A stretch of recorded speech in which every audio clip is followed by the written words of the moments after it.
Help me, কেউ বিপদে আছে স্যার, প্লিজ হেল্প মি। এক মিনিট দাঁড়ান, প্লিজ প্লিজ রিল্যাক্স, এক মিনিট। এখানে বসুন please save her life, please. আপনি সেভ হার এক মিনিট, লাইফ। আমি বসুন আগে প্লিজ। এই নিন।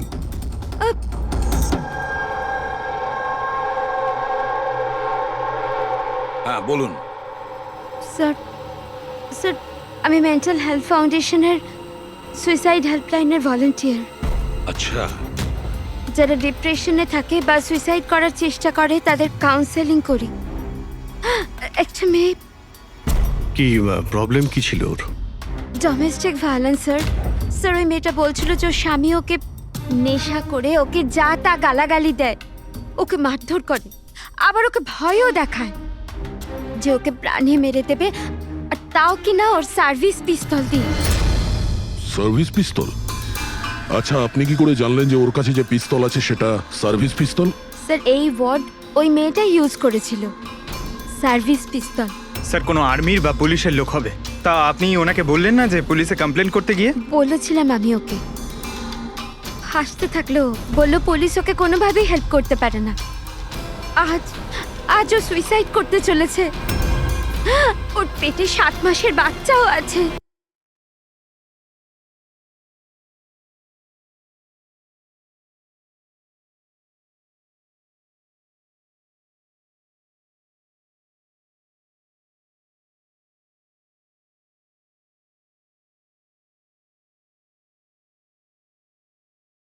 Please save her life, please আপনি সেভ হার এক লাইফ। মিনিট, আমি বসুন আগে প্লিজ। এই নিন।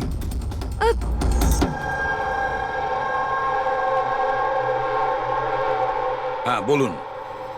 স্যার স্যার, আমি মেন্টাল হেলথ ফাউন্ডেশনের সুইসাইড হেল্পলাইনের ভলান্টিয়ার। আচ্ছা, যারা ডিপ্রেশনে থাকে বা সুইসাইড করার চেষ্টা করে তাদের কাউন্সেলিং করি। একটা মেয়ে কি প্রবলেম কি ছিল ওর? Domestic violence sir. স্যার ওই মেয়েটা বলছিল যে ওর স্বামী ওকে নেশা করে ওকে যা তা গালাগালি দেয়, ওকে মারধর করে, আবার ওকে ভয়ও দেখায় যে ওকে প্রাণে মেরে দেবে, আর তাও কিনা ওর সার্ভিস পিস্তল দিয়ে। সার্ভিস পিস্তল? আচ্ছা, আপনি কি করে জানলেন যে ওর কাছে যে পিস্তল আছে সেটা সার্ভিস পিস্তল? স্যার এই ওয়ার্ড ওই মেয়েটা ইউজ করেছিল, সার্ভিস পিস্তল। স্যার কোনো আর্মির বা পুলিশের লোক হবে। তা আপনি ওনাকে বললেন না যে পুলিশে কমপ্লেন করতে গিয়ে? বলেছিলাম আমি ওকে, হাসতে থাকলো, বললো পুলিশ ওকে কোনোভাবেই হেল্প করতে পারে না। আজ ও সুইসাইড করতে চলেছে, ওর পেটে 7 মাসের বাচ্চাও আছে। মাই গড। একটু আগেই ও কল করেছিল আমাকে। হ্যালো হ্যালো দিদি, দিদি আমি বলছি। হ্যাঁ, কেমন আছো তুমি? দিদি আমি অনেক কষ্ট সহ্য করেছি, এবার আমি ডিসিশন নিয়ে নিয়েছি, এবার আমি আর ডিসিশন চেঞ্জ করব না। আমার কথা শোনো, তুমি এরকম কিচ্ছু করবে না, শুনছো তুমি? আজ আমার সাধের অনুষ্ঠান, আর তুমি তো জানোই সমস্ত রিলেটিভ কিছুক্ষণ বাদেই বাস ধরে সীতারা চলে যাবে, আর এই বাড়িতে আমি একদম একলা থেকে যাব ওই জানোয়ারটার সাথে। তুমি এসব কিচ্ছু করবে না, আমি তোমাকে আগেও বলেছিলাম না? প্লিজ তুমি পুলিশের কাছে যাও, পুলিশ উইল হেল্প ইউ। দিদি তুমি তো জানো আমি পুলিশের কাছে যেতে পারবো না। আরে তুমি তোমার বাচ্চাটার কথা ভাবো, আরে তোমার পেটে একটা বাচ্চা আছে। ওর কথাই ভাবছি দিদি, আজ যদি নিজের সিদ্ধান্ত বদলে ফেলি তাহলে 2 মাস পরে আমি নিজের সন্তানকে কোন সমাজে জন্ম দেব বলো? আমি ওকে এমন পিতা দিতে পারি না।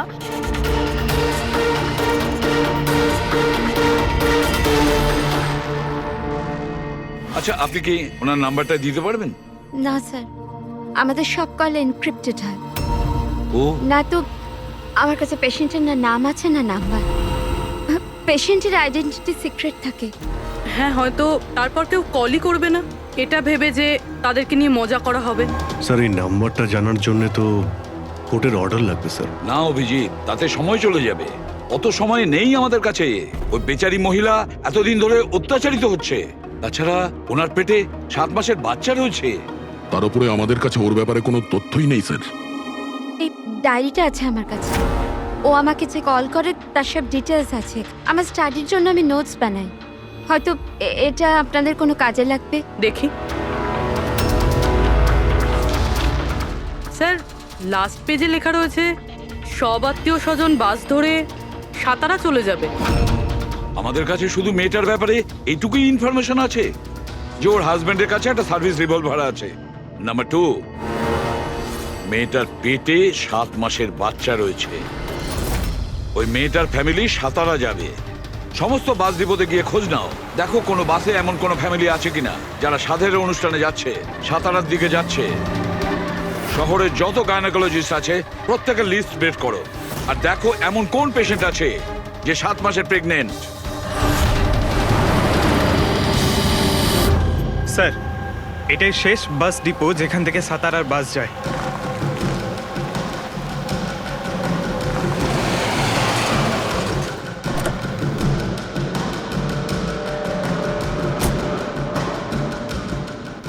দাদা শুনুন, 1 মিনিট দাঁড়া। আজ দুপুরে এখানে এই ডিপো থেকে সাতারার বাস ছাড়ার কথা ছিল না? না, একটা বাস তো যাওয়ার কথা ছিল, কিন্তু 1 ঘন্টা আগে। আসলে ইঞ্জিনটা খারাপ হয়ে যাওয়াতে লেট হয়ে গেছে। সেই বাসটা কোথায় আছে? ওই যে ওই বাসটা। এইটা? এটা? হ্যাঁ হ্যাঁ। আচ্ছা, আপনারা সাতারা যাচ্ছেন তো? হ্যাঁ। হ্যাঁ, কেন? আপনারা কি এখানে সাধের অনুষ্ঠানে এসেছিলেন? হ্যাঁ, কিন্তু আপনারা কারা? দেখো, আমরা সিআইডি থেকে আসছি। এই 7 টাকার ছিল। আমার আত্মীয় নয়নার, কিন্তু কি হয়েছে? এই নয়না কোথায় থাকে? ওর ঘরের অ্যাড্রেসটা দাও তো। B200 Shantiniwas Versova. Thank you, thank you. হ্যাঁ দয়া। এই ডিপোতে একটা ফ্যামিলি পাওয়া গেছে। হ্যাঁ, ওরই ফ্যামিলি। আর মেয়েটার নাম হলো নয়না। ঠিকানা হলো B200 শান্তিনিবাস বার্সোবা। আচ্ছা, তাই নাকি? ভাই, গাইনোকোলজিস্ট আমাদের এই অ্যাড্রেসে দিয়েছেন। তুমি ওখানে পৌঁছো, আমরা ওখানেই যাচ্ছি। ঠিক আছে, আমরা পৌঁছাচ্ছি। ওকে। বাস্তবা।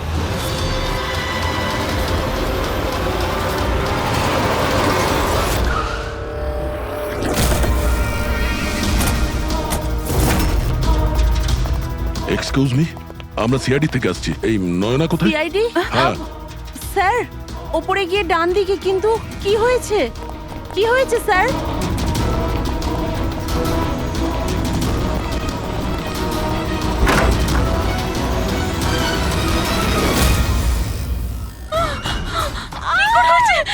প্লিজ সামলান নিজেদের আপনারা। কি করছেন কি? শান্ত হন আপনারা। এটা কি হয়ে গেল? ও সুইসাইড করেই নিল। গুলি চিনের নিচের থেকে উপরের দিকে গেছে। স্যার অনেকটা রক্ত বেরিয়েছে। মনে হচ্ছে অনেকটা সময় কেটে গেছে। পিছনে সরো। কি হলো? দাদা দেখ, দাদা। নয়না, এই, কি হলো নয়না? ইন্সপেক্টর আমান? তুমি ওকে চেনো? হ্যাঁ, আমরা ট্রেনিং একাডেমিতে একসাথেই ছিলাম। কেন করলো স্যার নয়না এরকম? এটা তো আপনিই বলতে পারবেন। ওটো। ওকে টর্চার করতে, মারতে, হ্যাঁ, ভয় দেখাতে, হুমকি দিতে কি এক্সপেক্ট করেছিলে তুমি? কি করতে? হ্যাঁ, অ্যাটেম্পট অফ সুইসাইডের জন্য তুমি জেলে যাবে। স্যার, এটা কি বলছেন আপনারা? দাদা এরকম করতে পারে না। স্যার, আপনারা এটা ঠিক করছেন না। প্লিজ এরকম করবেন না। কত মেন্টাল টর্চার করা হয়েছে ওকে। নিজেরই মাথায় গুলি করে নিয়েছে। সবাইকে বাইরে নিয়ে যাও। চলো তুমি বাইরে চলো। নয়না, চলো suicide করতে চলো পারে না। চলো চলো সবাই চলো। প্লিজ চলো বাইরে যান, বেরো। বাইরে, please। চলো বাইরে যান আপনারা চলো বলছি। বেরো, চলো চলো। শান্ত হন। আপনিও যান। চলুন চলুন। সেটাই হলো যেটা ওই গাইনোকোলজিস্ট বলেছিলেন। সুইসাইড করেই ফেললো। বডিটাকে ফরেন্সিক ল্যাবে পাঠিয়ে দিই, আর এসিপি স্যারকে ইনফর্ম করে দিই যে ওকে আমরা বাঁচাতে পারিনি। 1 মিনিট। ওই ফোন।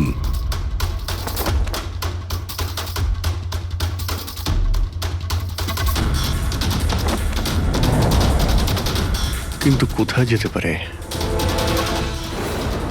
আচ্ছা, ওনার ফোন কি কেউ দেখেছেন কোথাও? আপনি জানেন? কেউ দেখেছেন কি? হ্যাঁ, স্যার, আমি ফোন করছি ওর নাম্বারে।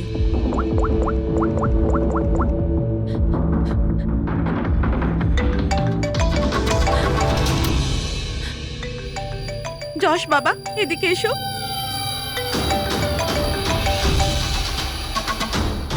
ফোন তোমার কাছে দাও।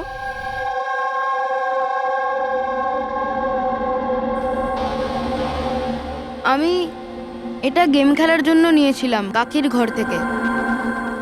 কোনো ব্যাপার না বাবু, এদিকে এসো। বাবু একটু মনে করে বলো, যখন তুমি ফোন নিতে এখানে এসেছিলে তখন কি দেখেছিলে তুমি?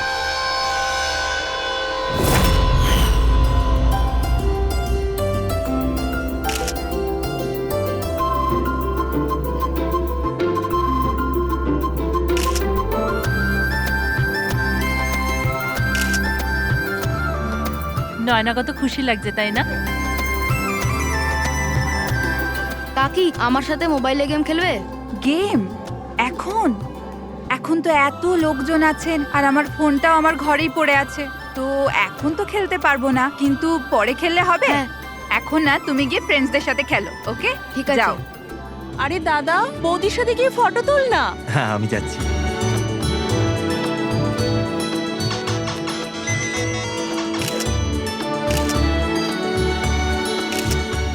যশ বাবা, তুমি আবার মোবাইল নিয়ে বসে গেছো? মা প্লিজ ডিস্টার্ব করো না, মা প্লিজ। আরে কাকির অনুষ্ঠান চলছে, তুমি এখানে গেম খেলছো? হ্যাঁ আর কিছুক্ষণ। আরে Please, বাবা, please। কাকির খারাপ লাগবে, চলো শোনা, চলো। আরে মা, কোনো মা নয়, অনেক গেম খেলেছো, আর ফোন নয়। কাকি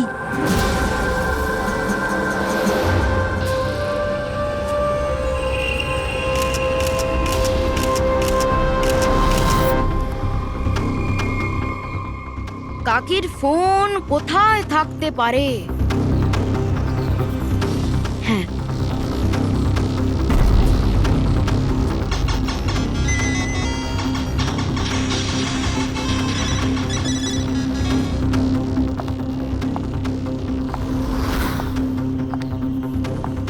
কাকি চলে এসছে।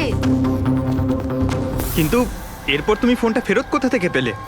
এখানে বাইরে পড়েছিল। থ্যাংক ইউ বাবু, তুমি আমাদের অনেক সাহায্য করলে।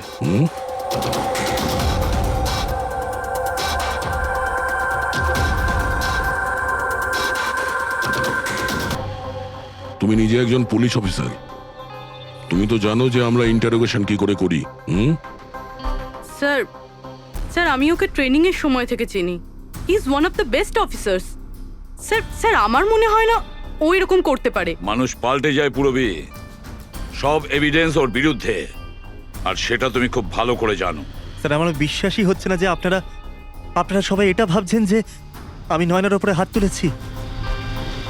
খুব ভালোবাসতাম স্যার আমি ওকে, ওর সন্তানের বাবা হতে চলেছিলাম স্যার আমি। আর আমি ওকে কি করে? হ্যাঁ, তুমি ওকে টর্চার করেছো, আর সেই জন্য বেচারি ডিপ্রেশনে চলে গেছিল। ভুল বুঝছেন স্যার আপনি, ও ডিপ্রেশনে ছিলই না। সবসময় ও হাসি খুশি থাকতো, সবসময় আনন্দে থাকতো। মানে ও সুইসাইড কি করে করতে পারে স্যার? আরে তাহলে সে মেন্টাল হেলথ ফাউন্ডেশনে বারবার ফোন কেন করতো? বিগত কয়েক মাসের মধ্যেই 10টা কল। আমার এই বিষয়ে কোনো আইডিয়া নেই। কল করে উনি হয়তো ডিলিট করে দিতেন, সেই জন্য হয়তো আপনার কোনো আইডিয়া নেই। স্যার, দাদা এরকম করতে পারে না, ও তো নয়নাকে খুব ভালোবাসতো, আর নয়না তো খুশিই ছিল। যদি তোমার স্ত্রী খুশিই ছিল, তাহলে ও হেল্পলাইন নাম্বারে ফোন করে কেন বলেছে যে তুমি ওকে টর্চার করো, ওকে মারো, ওকে ধাক্কা দাও? কেন আমান, উত্তর দাও। পুরবি, ওর কাছে কোনো উত্তর থাকলে তো দেবে। ওর টর্চারের কারণে বেচারি ডিপ্রেশনে চলে গিয়েছিল, আর তারপরে ও সুইসাইড করে। ডিপ্রেশনে প্রায়শই কোনো লোক নিজের দুঃখের কথা শেয়ার করে না। হতে পারে এর জন্যই নয়না যে কতটা প্রবলেমে ছিল কেউ কিছু জানতেই পারেনি। পুরবি, অ্যাটলিস্ট তুমি তো আমাকে বিশ্বাস করো। You know me well. Nayana কখনো সুইসাইড করতে পারে না, কখনো সুইসাইড করবে না। ব্যাস, নিয়ে যাও একে। চলো। আপনি আমার কথাটা তো শুনুন, নয়না কখনো সুইসাইড করতে পারে না। চলো স্যার আমার কথাটা চলো, শুনুন স্যার, চলো। নয়না সুইসাইড করেনি। স্যার আমার কথাটা শুনুন স্যার একবার।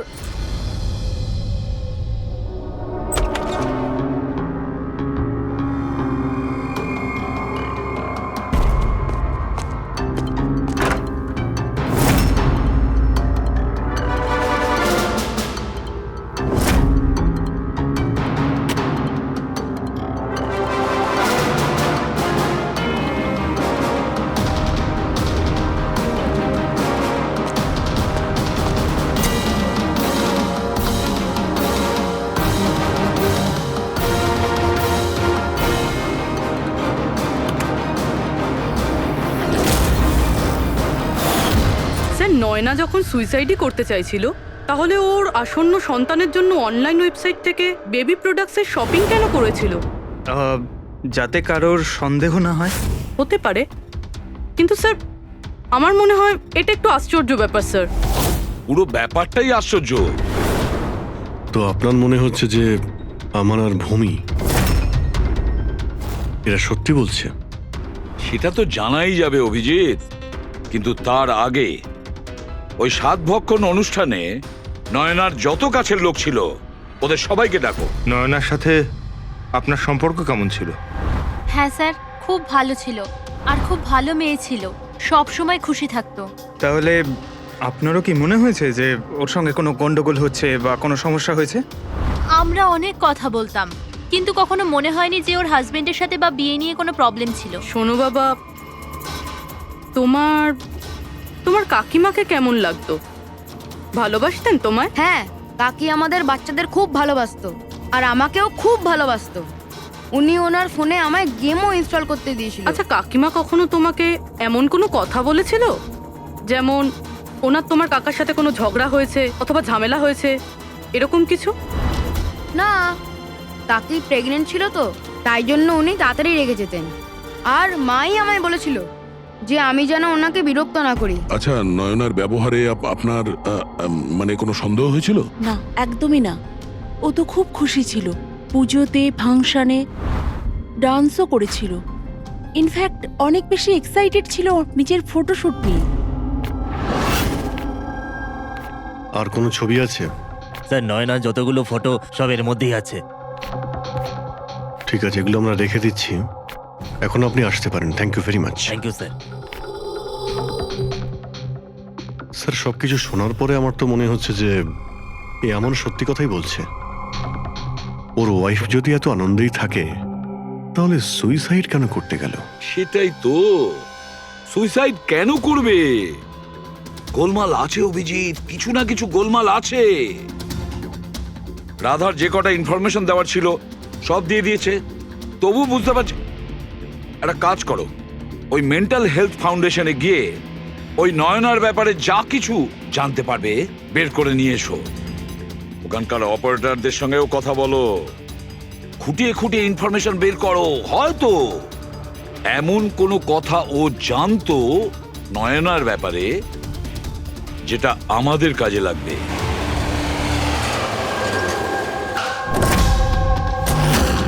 আমরা সিআইডি থেকে আসছি, আপনাকে কিছু জিজ্ঞাসাবাদ করব। এই নাম্বারটা থেকে আপনার ফাউন্ডেশনে একজন লেডি ফোন করতেন, উনি সুইসাইড করেছেন। এর পুরো ইনফরমেশন চাই আমাদের। কবে কল করেছিল, কতবার করেছিল, কখন করেছিল, পুরো ডিটেল। আমি এক্ষুনি চেক করছি।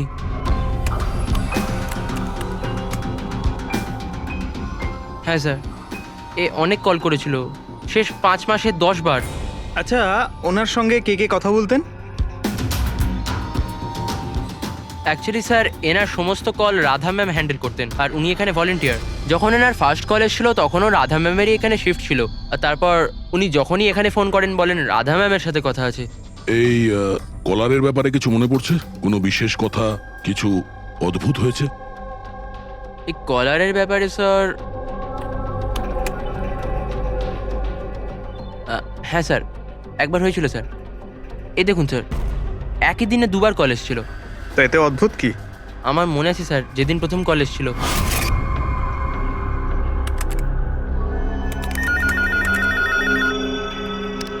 Hello, how may I help you? Hello, আমি রাধা ম্যাডামের সাথে কথা বলতে চাই। হ্যাঁ শিওর। হ্যালো রাধা ম্যাম, আপনার জন্য কল। কিছুক্ষণ বাদে ওই নাম্বারটা থেকে আবার কল এসেছিল। Hello, how may I help you? Hello, আমি নয়না বলছি। আর কিছুক্ষণ আগে আমার নাম্বার থেকে আপনার কাছে কল এসেছিল আর 7 মিনিট কথাও হয়েছে। আপনি প্লিজ আমাকে বলবেন আপনি কোথা থেকে বলছেন? ম্যাম, এটা মেন্টাল হেলথ ফাউন্ডেশনের হেল্পলাইন নাম্বার। আমরা সেই সমস্ত মানুষের হেল্প করি যারা ডিপ্রেশনে পড়ে সুইসাইড করার চেষ্টা করে। What? Suicide helpline? Yes ma'am.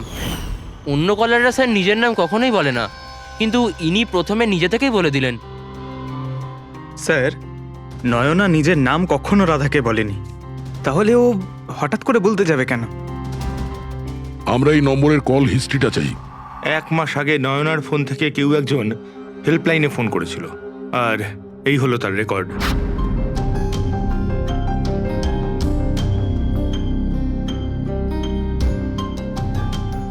তারিখ তো সেকেন্ড স্যাটারডে ছিল, তো তো কি হচ্ছে? কারণ সেকেন্ড আর ফোর্থ স্যাটারডে বাড়িতে ওর বন্ধুরা আসতো। মানে ওদের মধ্যে কেউ? এই এই দুটো কল তো দুপুরে দেখাচ্ছে। হ্যাঁ, ওর সমস্ত বন্ধুরা দুপুরেই আসতো। কতজন আসতো? তা প্রায় 8-10 জন। আচ্ছা, তুমি কি নয়নার সব বন্ধুদের চেনো? সবাইকে তো নয়, কিন্তু অনেককেই চিনতাম। আমার বোন ভূমিও আসতো। ভূমি, একটা কথা বল। গত মাসে যখন তুমি ওর বাড়িতে গিয়েছিলে দেখা করতে, তখন এমন কিছু হয়েছিল? মানে আমি বলতে চাইছি, অদ্ভুত কোনো ঘটনা বা সেরকম কিছু নিজেদের মধ্যে, বা কোনো খেলার সময় কিছু মনে আছে? না স্যার, এরকম তো কিছুই হয়নি। আমরা প্রতিবারের মতো যেমন খেলতাম সেরকমই খেলছিলাম। আর নয়না, ওকে দেখে কিছু কিছু ডাউট হয়েছিল? স্যার, নয়না তো খুশিই ছিল, ইনফ্যাক্ট মজা করছিল। হ্যাঁ, কিন্তু কিছুক্ষণ পর জানি না একদম সিরিয়াস হয়ে গেছিল, চিন্তিত লাগছিল। জানি না ওর কি হয়েছিল। 5151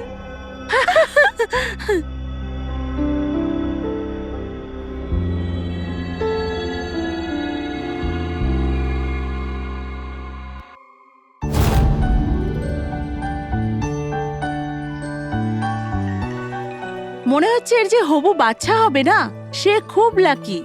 হ্যাঁ রে, নয়তো আগে কখনো নয়না জিততো না। ওহো, মনে হচ্ছে কেউ জেলাস হচ্ছে। আরে নয়না, দাদাকে একটা ফোন করো না, রাতের অর্ডারের জন্য একবার মনে করিয়ে দাও না। ফোন কোথায় আমার? আরে একটা কাজ করো, নাও আমার ফোন থেকে কথা বলো। হ্যালো, বিকেলে না প্লিজ খাবার অর্ডার করে দিও। না না, শুধু এটাই মনে করানোর ছিল। এই নাও, কিন্তু আমার ফোন কোথায়? আর আমি বুঝতে পারছি না, এখানেই রেখেছিলাম। নয়না, ওই যে তোমার ফোন ওখানে টেবিলের উপর। ওখানে কে রাখলো? আমি তো ওখানে তুই ফোন রেখেছিস রাখিনি। হয়তো। না यार, আমার মনে আছে আমি রাখিনি।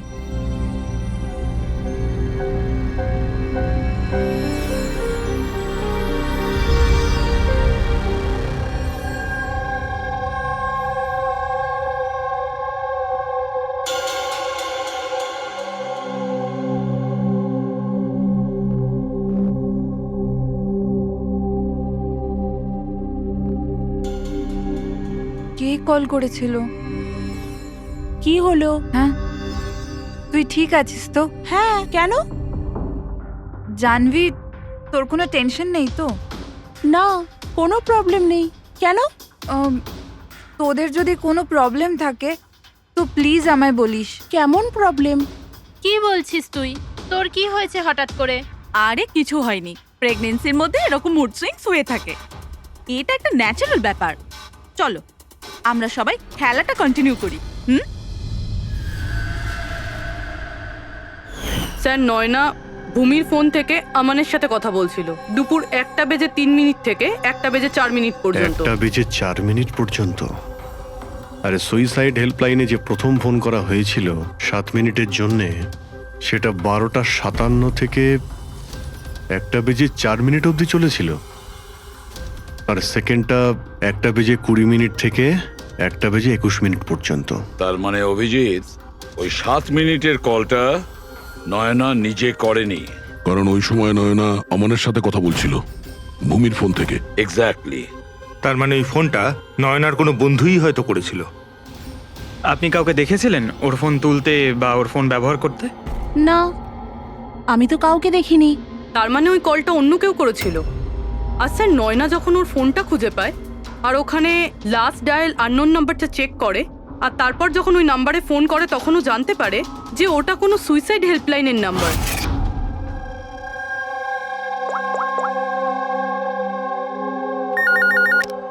Hello, how may I help you? Hello, আমি নয়না বলছি। কিছুক্ষণ আগে আমার নাম্বার থেকে আপনার কাছে কল এসেছিল, আর 7 মিনিট কথাও হয়েছে। আপনি প্লিজ আমাকে বলবেন আপনি কোথা থেকে বলছেন? ম্যাম, এটা মেন্টাল হেলথ ফাউন্ডেশনের হেল্পলাইন নাম্বার। আমরা সেই সমস্ত মানুষের হেল্প করি যারা ডিপ্রেশনে পড়ে সুইসাইড করার চেষ্টা করে। হোয়াট? Suicide helpline? এটা জানতে পেরে ও চিন্তায় পড়ে যায় আর ভাবতে আরম্ভ করে সুইসাইড কে করতে চায়। স্যার এই ফোন কলটা নয়না যদি না করে তাহলে এটাও তো হতে পারে যে আগে যে সমস্ত কলগুলো করা হয়েছে সেটা নয়না করেনি, অন্য কেউ করেছে। ভূমি, তুমি ওই গেম খেলার সময় ডায়েরি রাখো তো, মানে স্কোর নোট করো তো প্রত্যেকটা খেলার? ব্যাস ওই ডায়েরিটা আমার চাই। Okay sir. আর এই যে প্রত্যেক সেশনে 4টে নাম রয়েছে যারা সব সময় থাকে, ভূমি, পারুল, জাহ্নবী আর শীতল।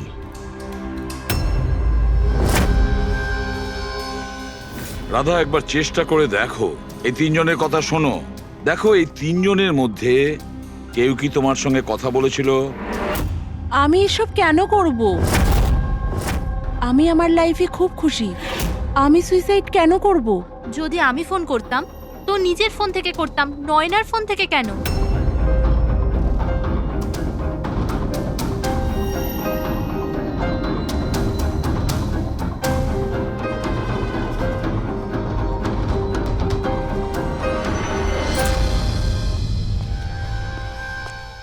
স্যার, স্যার এই 3 জনের মধ্যে কারুর আওয়াজ নয়। স্যার, হ্যাঁ, এই 3 জন তো না বলছে, শুধু শীতল বাকি আছে। ওর ব্যাপারে কিছু জানতেই পারছি না। কিছু জানতে পারোনি মানে কি বলতে চাইছো? স্যার, এই 3 জনের মধ্যে কেউ শীতলকে চেনেই না। জাহ্নবী বলল শীতলের সাথে নয়নার গাইনোকোলজিস্টের চেম্বারে দেখা হয়েছিল আর ওখানে ওদের বন্ধুত্ব হয়ে যায়। শীতলকে এদের মধ্যে কেউই পার্সোনালি চেনে না। কোনো ব্যাপার না, ওই 3 জনের হেল্প নিচ্ছি আমরা। এবার শীতলের স্কেচ করাবো আমরা, তারপরে দেখবো।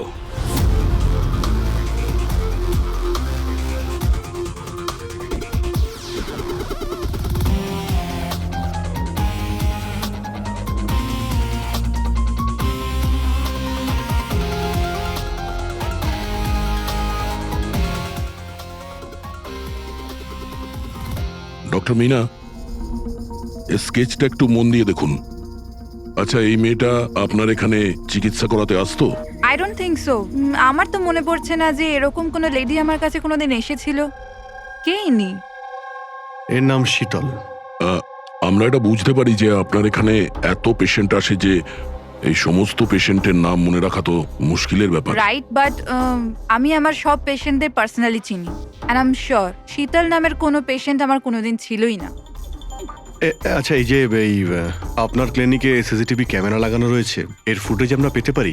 I don't think so, because ওটার স্টোরেজ ফুল হয়ে গেছিল, তাই আমাদের ডিলিট করতে হয়েছিল। ওকে, এনিওয়ে, থ্যাংক ইউ।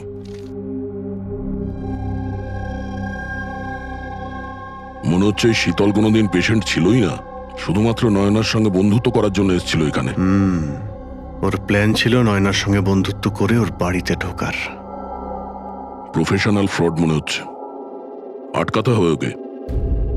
তুমি কি একে চেনো? এটা তো শীতল, নয়নার বন্ধু। এ তো প্রায় বাড়িতে আসতো। নয়না শীতলের বন্ধুত্ব কবে কোথায় হয়েছে কিছু জানো তুমি? না, আমি জানি না, কিন্তু তাতে কি যায় আসে? যখন আমার নয়নাই রইল না তখন এইসব। এ কি ধরনের পাগলামি করছো? হ্যাঁ, একটু ভেবে দেখো তো। যদি তুমি নির্দোষ হও তাহলে কেউ তো তোমায় ফাঁসানোর চেষ্টা করেছে। তোমাকে নয়নার খুনি সাব্যস্ত করে ওরা অনেক লাভ আছে, এই জন্য ও তোমাকে ফাঁসাচ্ছে। হ্যাঁ, এমন কে আছে যে তোমাকে আর নয়নাকে ঘৃণা করে? আমি কিছু জানি না। তাহলে কি ভূমি ওই আবার প্রপার্টি লোভে করেনি তো? না, ভূমি এরকম কখনো করতে পারে না। বরং ও তো নয়নাকে খুব ভালোবাসতো। তো কোনো প্রফেশনাল রাইভেলরি? একজন পুলিশের তো অনেক জায়গায় অনেক শত্রু থাকে। না, আমার সাথে এরকম কিচ্ছু ছিল না। আমি আমার ডিউটিতে না তো কখনো কোনো গ্যাংস্টারকে ধরেছি, না কোনো বড় গ্যাংস্টারকে মেরেছি, কখনো ঘুষ নিইনি। পুরো কেরিয়ারে ব্যাস একবারই গুলি চালিয়েছিলাম।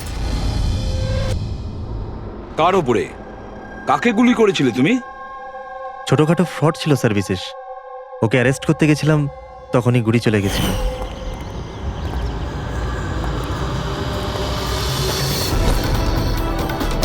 এই বিশেষ খবরদার ইন্সপেক্টর। হয়তো এই লোকটারই কোনো ভাই বা আত্মীয় প্রতিশোধ নেওয়ার জন্য এসব করেছে। না, যখন আমরা ওকে অ্যারেস্ট করতে গেছিলাম তো ওর কোথাও কোনো পরিবার ছিল না, হয়তো অনাথ ছিল। ঠিক আছে, যদি ওই লোকটার কোনো আত্মীয় স্বজন থাকে তাকে আমরা ছাড়বো না। স্যার আমান ঠিক বলছিল, ওই লোকটার নিজের বলতে কেউ নেই, ফ্যামিলি, স্ত্রী, বাচ্চা কেউ না। তাহলে এর প্রতিশোধ কে নিচ্ছে? বাড়ির লোক নয়, কোনো বন্ধু হতে পারে। বন্ধুরা হয়তো প্রতিশোধ নিয়েছে। বন্ধুত্বের জন্য কে আজকাল নিজের প্রাণের ঝুঁকি নেয় স্যার? এসব তো শুধু গল্পের বইতেই দেখা যায়। নন্টে ফন্টে, হাবলু ঘাবলু, এখন এসব কোথায় স্যার?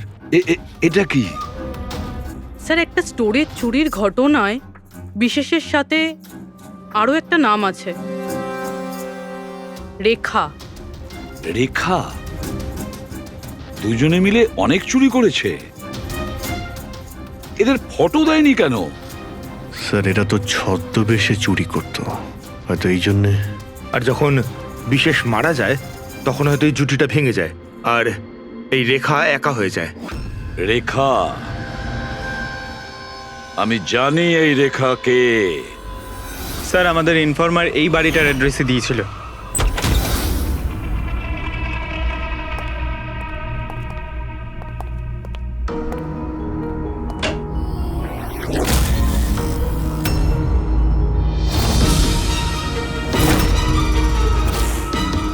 দেখো একটু।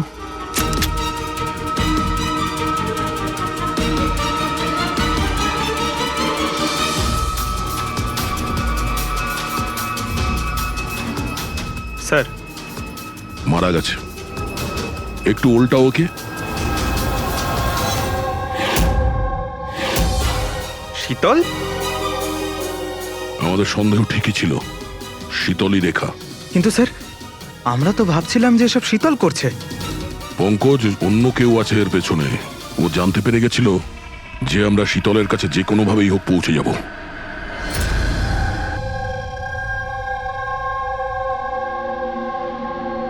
সারিকা, এর ঘাড়ের পেছনের দিকে এইখানে ক্ষত আছে।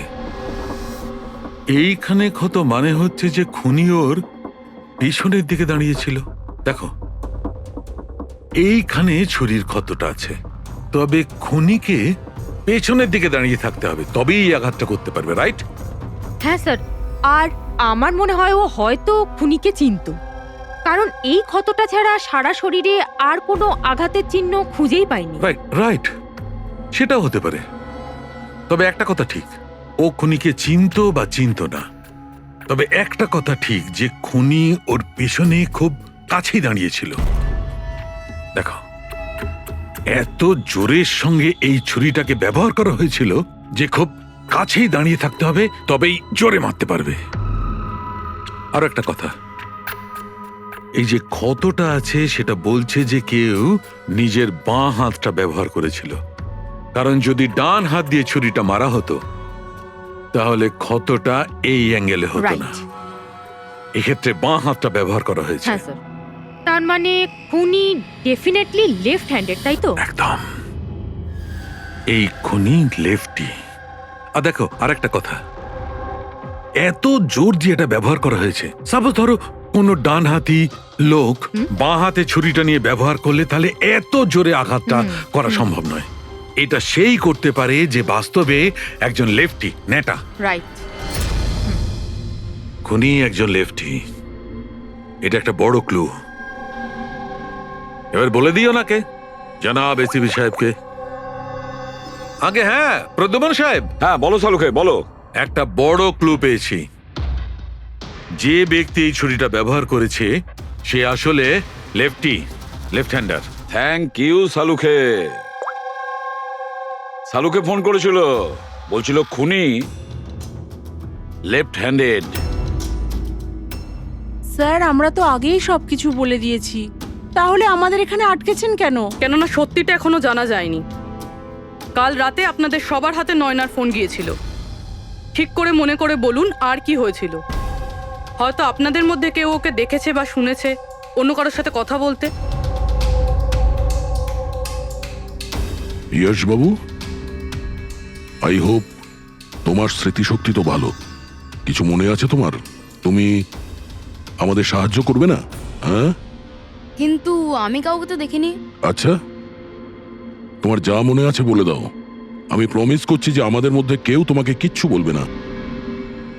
আমি কাকির রুমে তো গিয়েছিলাম, কিছুক্ষণের জন্য ফোন নিতে গেছিলাম। তারপর আমি গেম খেলছিলাম, আর আর কেউ আসছিল ওখান থেকে। তারপর আমি ফোনটা ওখানে সাইডে রেখে চলে গেছিলাম। কোন কোন গেম খেলছিলে তুমি? স্যার, এটা কাকির মোবাইলে তুমি এই গেমটাই খেলছিলে? হ্যাঁ, আমি আর আমার বন্ধু নীলজ আমরা সবসময় এই গেমটাই খেলি। এই গেম তো অনেকেই একসঙ্গে খেলতে পারে, আর সবাই একে অপরকে দেখতেও পায়। তো নীরজ তোমাকে দেখতে পাচ্ছিল যখন তুমি ফোন ওখানে রাখো। স্যার, ফোনে তো রেকর্ড হচ্ছিল। ওখানে কি হয়েছিল সেটা নীরজের ফোন থেকে জানা যেতেই পারে। ঠিক আছে, আমরা নীরজকে ডেকে নিচ্ছি, ঘাবড়াবে না। এখানে আমরা সবাই তোমার বন্ধু, শুধু কিছু জিজ্ঞেস করার আছে ইনফরমেশনের জন্য। যে গেম তোমরা খেলো না মোবাইল থেকে, সেগুলোর ব্যাপারে। যখন তুমি নিজের মোবাইলে গেম খেলছিলে তোমার বন্ধুর সাথে, তখন তুমি ওকে দেখতে পাচ্ছিলে তো? হ্যাঁ। আচ্ছা, আর একটা কথা বলো, যখন তুমি ওকে দেখতে পাচ্ছিলে তখন কি তুমি ওর পেছনে কাউকে দেখেছিলে?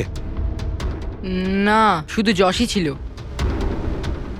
1 মিনিট স্যার, যখন যশ ফিরে এলো না ততক্ষণ স্ক্রিন লক হয়নি। স্ক্রিন লক হয়নি মানে? স্যার, মানে গেম অ্যাক্টিভ ছিল, আর যখন গেম অ্যাক্টিভ থাকে তখন ও নিজে নিজেই স্ক্রিনশট নেয়। তাহলে তখনও নিশ্চয়ই নিয়েছে, আর প্রত্যেকটা স্ক্রিনশট ফোনে সেভ হয়ে থাকে। হ্যাঁ স্যার। দাও, তোমার ফোনটা দাও। Thank you.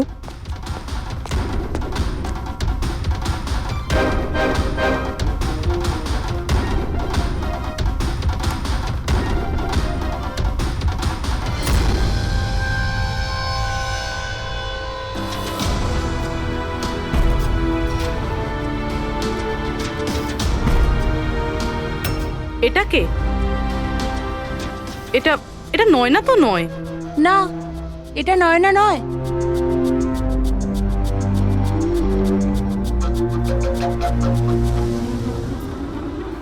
এক মিনিট পূর্বী, একটু জুম করো এর উপরে।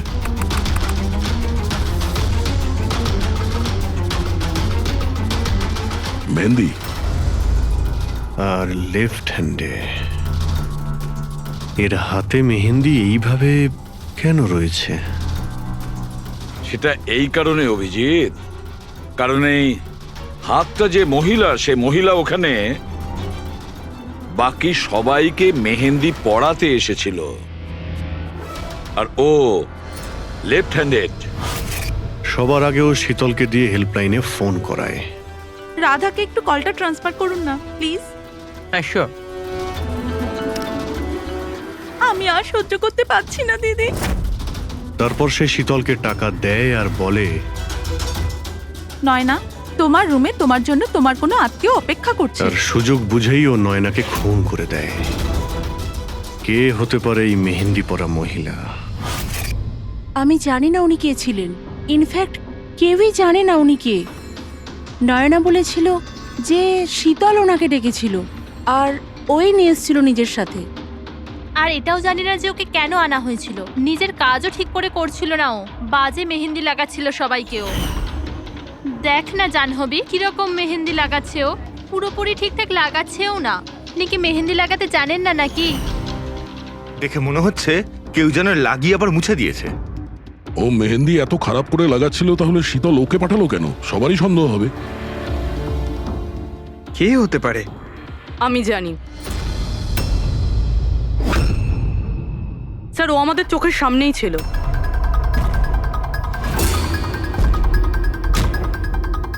আর আমরা ওকে সন্দেহই করিনি।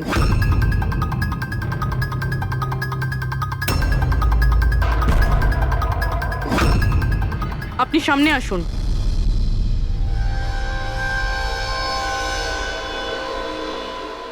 আপনার বা হাতটা দেখান।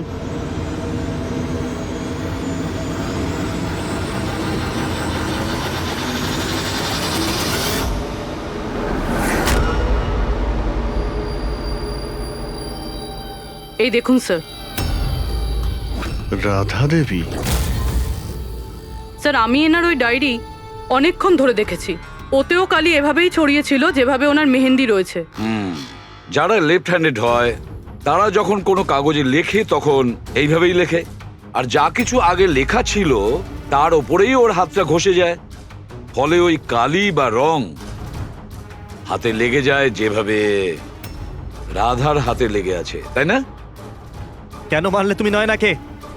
কি ক্ষতি করেছিল তোমারও? হ্যাঁ, কারণ তুমি আমার বিশেষকে মেরেছিলে। তুমি আমার বিশেষে প্রাণ নিয়েছিলে। আমি বিশেষকে ভালোবাসতাম। ওর বাচ্চার মা হতে চলেছিলাম আমি। আর তুমি তুমি এনকাউন্টারে ওকে গুলি মেরে দিলে। মেরে দিলে আমার বিশেষকে, মেরে দিলে তুমি বিশেষকে। আর সেই জন্য তুমি ঠিক করো তুমি ওর থেকে প্রতিশোধ নেবে। হ্যাঁ, যখন আমি জানতে পারলাম যে বিশেষ এই দুনিয়াতে নেই আর, তখন এই কষ্টে আমার বাচ্চা তো আমার পেটের ভিতরে মারা গেল। স্যার, এরই জন্যে তুমি আমার বাচ্চার প্রাণ নিয়েছো।